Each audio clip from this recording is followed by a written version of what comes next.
Mungkin sudah sekian lama kita sekolah, tapi sadarkah kita jika sebenarnya angka yang kita kenal selama ini itu sebenarnya bukanlah angka Latin, akan tetapi disebut dengan angka Arab. Loh kok bisa?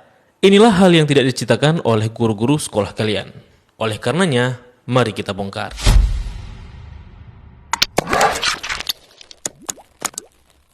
Assalamualaikum warahmatullahi wabarakatuh. Kembali lagi bersama saya Zulfan Afdillah di channel Rabbanians ID. Satu minggu yang lalu kita telah membahas apakah haram memakai YouTube karena YouTube buatan kafir seperti itu ya. Hingga akhirnya kita menyadari bahwa YouTube, Facebook, Instagram, TikTok, bahkan WhatsApp yang kita gunakan adalah hasil dari sumbangsih terbesar ilmuwan muslim yakni Al-Khawarizmi karena telah menciptakan metode algoritma. Di video sebelumnya kita sudah sedikit membahas bagaimana ilmu matematika yang dikembangkan oleh ilmuwan muslim tersebar ke Eropa hingga hari ini. Dan di video kali ini kita akan membahas dan meluruskan miskonsepsi soal angka dan penomoran. Sebelumnya kita pasti mengenali jika ini merupakan abjad dalam bahasa Arab. Sedangkan ini kita kenal sebagai abjad Latin. Nah, kalau yang tadi disebut dengan abjad Latin, apakah ini juga disebut dengan angka Latin?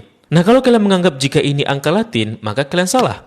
Karena angka Latin yang sebenarnya adalah angka Romawi kuno. Nah, angka Romawi ini juga disebut dengan angka Latin, teman-teman. Karena yang dikatakan huruf Romawi dan Latin itu sama, sebab orang Romawi menulis dan berbicara dengan bahasa dan tulisan Latin, seperti itu. Sedangkan angka-angka modern yang kita kenal sekarang seperti ini sebenarnya disebut dengan angka Arab.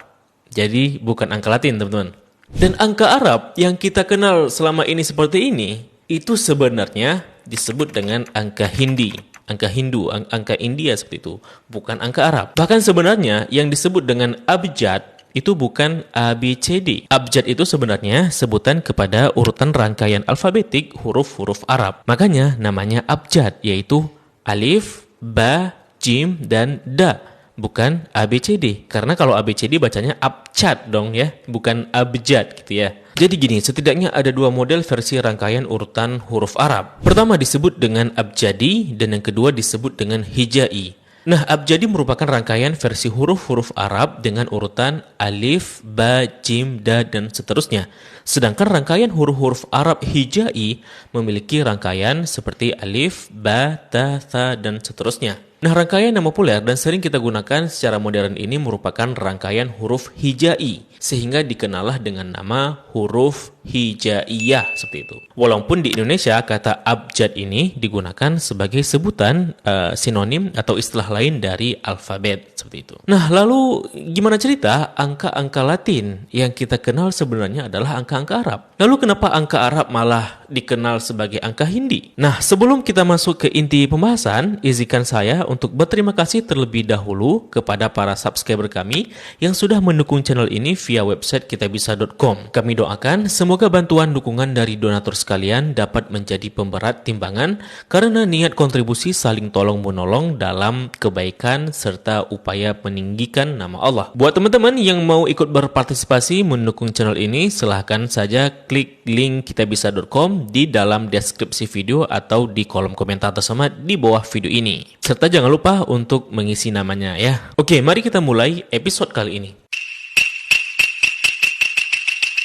Jadi teman-teman, ceritanya dahulu umat manusia itu menggunakan huruf sebagai penomoran sebelum adanya angka-angka. Hal ini bisa kita lihat bagaimana angka-angka Romawi dan angka-angka Latin itu kan biasanya terdiri dari huruf-huruf Latin ya, seperti huruf I, huruf V, huruf X, huruf L, C, D, dan M, dan lain sebagainya. Yang mana huruf-huruf ini merepresentatifkan kepada angka-angka tertentu. Hal ini juga terjadi di peradaban-peradaban lainnya, dan umumnya dikenal dengan nama alphabetical numeral. Karena nomor-nomornya itu berasal dari huruf-huruf, seperti itu, huruf alfabet. Nah, tidak hanya di angka Romawi, teman-teman, di Arab itu awalnya juga menggunakan huruf-huruf Arab sebagai penomoran angka-angka. Begitu pula dalam bahasa Ibrani, bahasa Fenisia, hingga kepada bahasa Cina yang juga menggunakan huruf sebagai bentuk dari penomoran angka-angka tersebut. Nah, teman-teman, karena nomor itu dibangun atas huruf-huruf, maka tidak sengaja malah membentuk kata. Misalkan, nomor 1 itu kan dalam abjad dilambangkan sebagai huruf alif, 2 dilambangkan ba, 3 dilambangkan dengan jim, dan huruf da dilambangkan untuk angka 4 seperti itu. Sehingga kumpulan angka 1, 2, 3, 4 dalam bahasa Arab itu dapat dibaca menjadi abjad.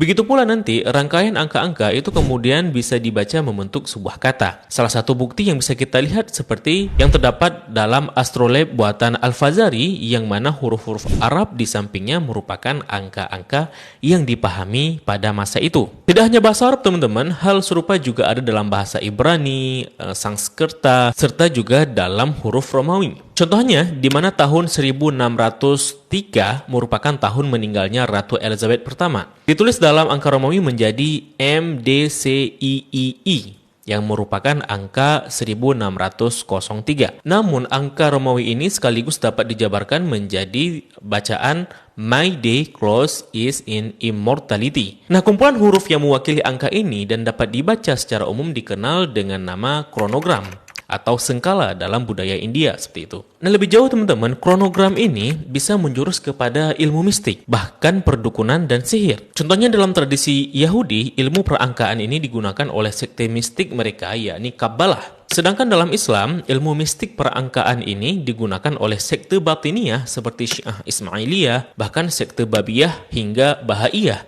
yang mensakralkan angka-angka tertentu. Selain itu, mereka juga digunakan dalam aliran kesufian yang sekarang umum dikenal dengan ilmu awfaq, yang terkadang dianggap sebagai perjimatan hingga sihir. Kalau di Islam dikenal dengan ilmu wafaq yang mensakralkan huruf-huruf Arab, maka dalam agama Yahudi disebut dengan ilmu gematria yang mensakralkan huruf-huruf Ibrani. Ada salah satu sekte sufi yang sangat mengkultuskan huruf-huruf Arab yang dikenal dengan nama sekte hurufiyah yang didirikan oleh Fadlullah Asrabadi. Mereka mencampur adukkan ajaran mistik Batiniyah dengan Syiah Ismailiyah. Nah, ajaran mereka meyakini jika huruf-huruf Arab tertentu dapat memiliki khasiat dan fungsinya tersendiri serta memiliki kekuatan apabila dapat dirangkai sedemikian rupa. Dan lagi-lagi, sama seperti sekte Batiniyah lainnya seperti Ismailiyah, Babiyah hingga Bahaiyah, pendiri sekte ini akhirnya menganggap dirinya sebagai Imam Mahdi. Di era modern ini, hal serupa pernah terjadi pada seorang tokoh bernama Rashad Khalifah. Ia adalah seorang sarjana ahli biokimia dan dengan komputer dia mencoba mengkalkulasi huruf-huruf dalam Al-Quran dan menyimpulkan bahwa angka 19 merupakan angka sakral dalam Al-Quran. Lebih jauh, akhirnya dia menjadi seorang Quranis yang menolak hadis-hadis Nabi atau disebut dengan ingkarus sunnah, hingga pada akhirnya ia menghitung pula namanya dan ternyata menghasilkan angka 19. Akhirnya ia memprediksi kapan terjadinya kiamat, bahkan mengklaim dirinya sebagai Imam Mahdi juga. Nah, pengkultusan angka-angka ini dikenal dengan ilmu numerologi, yang pada dasarnya merupakan ajaran mistik, astrologi, dan ramalan oleh para penyihir dan perdukunan. Walaupun disebut angka Arab, ya, sebenarnya angka-angka ini berasal dari peradaban India. Nah, lalu kenapa disebut dengan angka Arab? Jadi ceritanya gini teman-teman. Saat dinasti Abbasiyah sudah menguasai daerah Sindhu yang sekarang disebut dengan Pakistan, datanglah utusan dari Sindhu ke istana Khalifah Al-Mansur yang bernama Kanaka dengan membawa kitab Brahmasputra Siddhanta. Kitab ini merupakan kitab yang ditulis oleh Brahmagupta, salah seorang ilmuwan India yang kemudian dari sinilah lahir matematik modern. Nah, kebetulan ketika itu umat Islam sedang giat-giatnya membangun peradaban dan pendidikan, sehingga Khalifah Al-Mansur meminta agar menerjemahkan kitab yang dibawa oleh Kanaka itu kepada seorang ilmuwan bernama Muhammad Al-Fazari. Nah, kitab itu kemudian diterjemahkan dengan judul As-Sindul Hindi Kabir. Kemudian Al-Khawarizmi juga ikut mempelajarinya dan mengembangkan teori matematika Brahmagupta lebih luas lagi dalam kitabnya Al-Jami' wal Tafriq bil Hisabil Hindi yang diterjemahkan ke dalam bahasa Latin pada abad ke-13 dengan judul Algoritmi de Numero Indorum. Dari sinilah dikenal nama algoritma seperti yang sudah kita jelaskan di video sebelumnya. Sehingga karena pertemuan dua peradaban ini, India dan Arab, oleh karenanya angka-angka India yang ketika itu disebut dengan angka Brahmi kemudian mengalami evolusi dan perubahan. Dalam perjalanannya, angka Brahmi India ini kemudian dikembangkan oleh ilmuwan Muslim, lalu melahirkan dua versi angka yang populer dikenal dengan nama angka Arab Timur dan angka Arab Barat. Coba kita lihat. Ini merupakan contoh dari evolusi angka nomor 1. Dari angka Brahmi kemudian melahirkan model-model angka 1 lainnya di berbagai tempat, bahkan ada juga Jawa. Begitu pula angka 1 berevolusi menjadi angka Arab Timur dan angka Arab Barat. Begitu pula angka nomor 2. Ada versi Arab Timur dan versi Baratnya. Dua-duanya sama-sama disebut dengan angka Arab.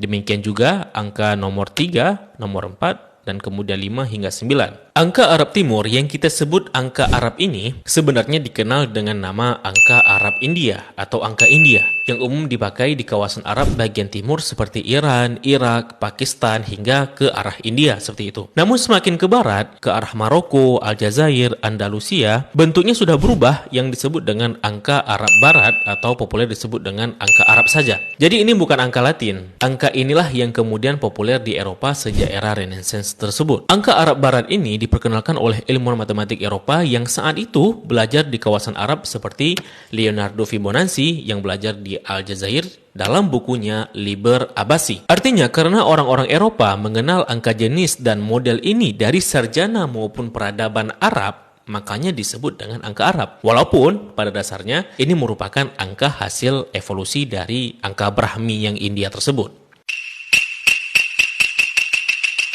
Nah, kekurangan angka-angka Romawi untuk menghitung dan operasi matematik adalah karena kurang efisien dan efektif. Hal ini karena angka-angka Romawi tidak memiliki angka nol, sehingga sangat sulit untuk menulis angka puluhan, ratusan, ribuan, bahkan jutaan. Terlebih lagi, sulit dioperasikan dalam hitungan matematik seperti itu. Nah, kebetulan angka Arab yang dirancang oleh ilmuwan Muslim dengan ada opsi angka nolnya itu menjadi solusi dan mempermudah dalam operasi matematik dan dalam penulisan. Memang sebenarnya angka nol ini berasal dari peradaban India oleh Brahmagupta yang tadi kita jelaskan. Hanya saja, angka nol ini baru bisa digunakan dan dioperasikan saat ilmuwan Muslim mengembangkannya. Sehingga angka nol sudah digunakan sejak tahun 873 Masehi.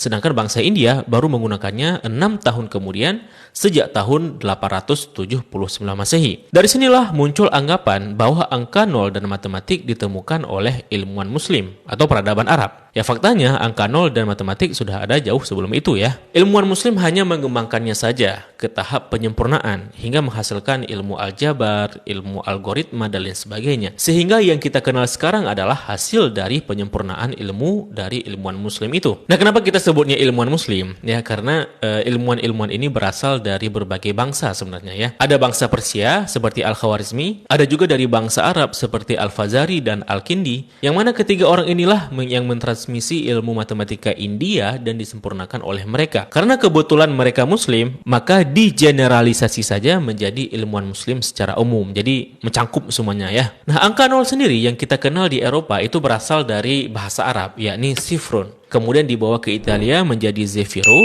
dan kemudian diadopsi dalam bahasa Inggris menjadi zero. Sedangkan teman-teman, angka nol yang kita kenal dalam bahasa Indonesia itu berasal dari bahasa Portugis saat mereka menjajahi kita di masa lalu ya. Di mana nol itu berasal dari kata nul, yang berarti kosong, sehingga juga menjadi nihil, yang artinya tidak ada seperti itu. Nah, jadi begitulah sejarah perkembangan angka yang kita kenal sekarang, dan semoga kita termotivasi untuk lebih giat mempelajari matematik. Enggak untuk Muslim aja, non-Muslim juga gitu, karena dulu kan ilmuwan Eropa itu belajar dari sarjana Muslim, dan sarjana Muslim belajar dari orang India, sehingga kita harus mampu membuka diri. Jangan karena yang ngajarinnya non-Muslim kita tinggalkan seperti itu, nggak gitu. Karena Islam memerintahkan agar belajar dari mana saja. Dan kemajuan peradaban Islam masa lalu kan juga karena mempraktikkan perintah agama, yakni Iqra, bacalah. Jadi mari kita membaca, mari kita belajar. Nah, kesimpulan apa lagi yang dapat teman-teman tarik dari video ini? Tulis di kolom komentar. Kalau kalian menyukai video yang seperti ini dan video ini sedikit banyak memberikan wawasan yang bermanfaat, kalian dapat mendukung channel ini dengan cara mengklik tombol subscribe dan juga tombol loncengnya, serta share ke teman-teman Anda. Kalian juga dapat mendukung channel ini via platform website kitabisa.com. Link tertera di deskripsi video atau di kolom komentar tersemat. Saya Zulfan Afdillah, mohon undur diri. Terima kasih telah menyaksikan. Sampai jumpa di episode berikutnya. Billahi taufiq wal hidayah. Wassalamualaikum warahmatullahi wabarakatuh. Salam damai.